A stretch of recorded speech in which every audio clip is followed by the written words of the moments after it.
Hello, my name is Carolyn Thigpen, and I met Julie Lavender last November at the Blue Ridge Mountain Christian Writers Conference. I was a first timer. She had written a book. I was a math teacher for 39 and a third years before this. Writing was not in my thoughts ever, but God has a way of pulling us into things when He wants us to do something. So, writing for Him is something I love, and I love that Julie has put this book out there to try to encourage people with 365 ways to love your children. And then she's providing opportunities like this for people to share additional simple ways to just remind children that they are loved.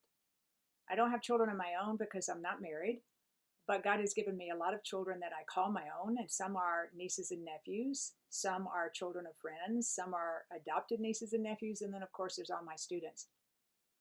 In my mind, one of the things that helps a child feel loved are those little special momentary things that become traditions that just kind of build a little sense of security around them, for them, something that says to them, this is going to keep being here.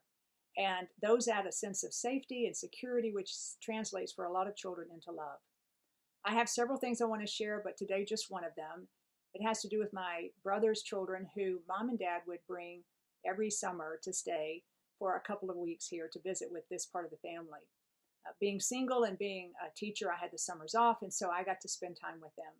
I had a Bible story book that I would take with me every time, and whether it was a nap time or whether it was bedtime, we would get together on the bed. I'd get up against the head of the bed, they'd cuddle up around me so they could see the pictures and I could hold on to them and hug them, and I would read a story, and it didn't take long.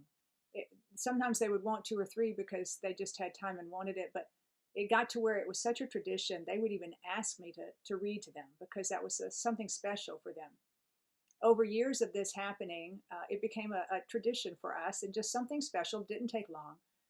But the real effect for me came up later, years later, when those children had their own families.